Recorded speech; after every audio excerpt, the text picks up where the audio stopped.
Question is, how do we do it and what do we do? We have to pay attention to reality. We can't, recreate the past. We need to create a foundation for the future.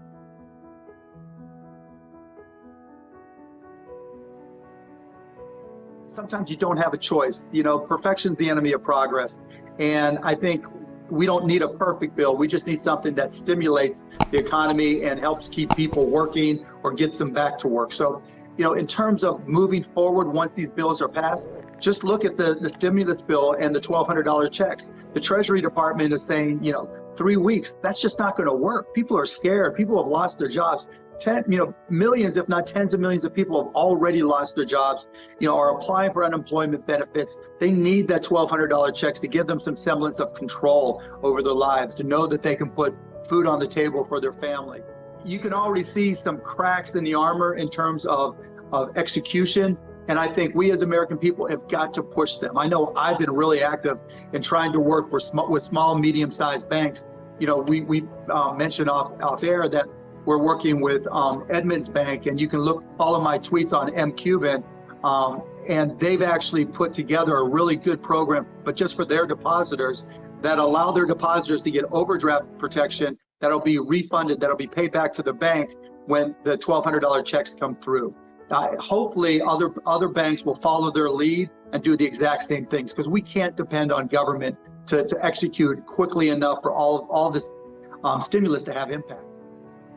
There are issues for every company of every size, but small business always takes the brunt of it because they live, month to month. I mean, I remember my first company just being excited. I was in business 1 month, 2 months, 3 months. And when you have a cataclysmic event like we're going through right now, it's just very, very difficult to stay in business. And there's two things people really need to be cognizant of. One, the fact that the new stimulus bill passed, and for small businesses, it includes a payroll protection program. And that's just now getting rolled out to banks, and all the details are being given by the SBA to banks. And what that does, it says for any small business with 500 or fewer employees, you can apply through your bank, not the SBA.gov site, but through your bank.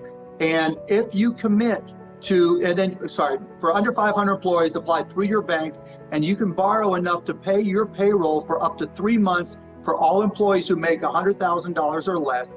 And plus your utilities, plus your rent, and plus some incremental expenses.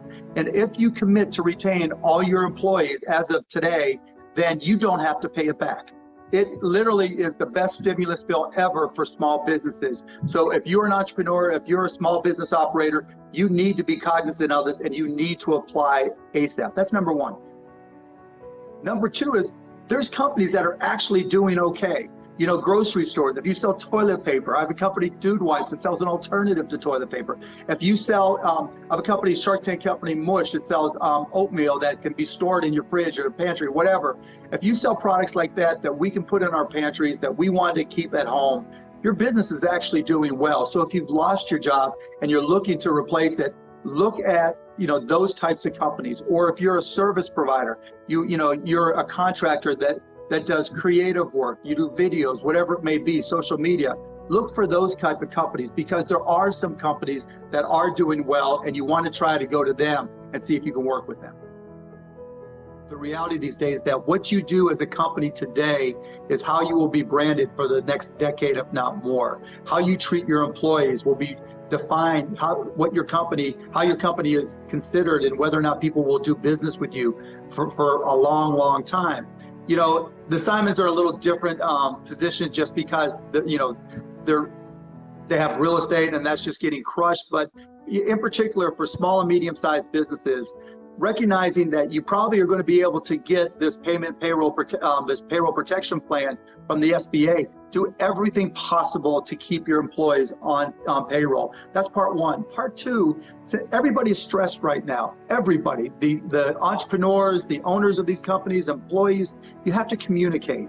I've talked to a lot of people who have said, so many people in my company have been laid off, and all we got was an email saying, you're being furloughed or laid off or fired. You can't do that. That is the biggest mistake you can make. You can't fire people by email in this period. You've got to communicate. Even if you have 1,000 employees, you have to work through HR and touch each one of them personally And if you're concerned that you might lose your job and you work for a small or medium-sized company, maybe that doesn't have an HR department, you have to be proactive and talk to your boss and talk maybe to the CEO or the owner of the company and say, what can we do to work together? Everybody is terrified. This is not unique just to employees, and it's not unique just to small business owners. But communication has to be involved, because it may well be that the best idea comes from an employee who says, what about this idea? I think we can handle it, because the people on the front lines, the people who deal with your customers, the people who deal with all the employees in your organization, they probably are going to have a better handle on how everybody feels than the CEO. So communications is key. Transparency is key. You can't BS people. Business is going to be fine, and then all of a sudden you're laying people off. No, be brutally honest. Just small business has such an impact on this country. If you're the CEO, or even if you're just a line employee, speak up, communicate, share your ideas, because this is where we need the greatest ideas, and you never know where they're going to come from.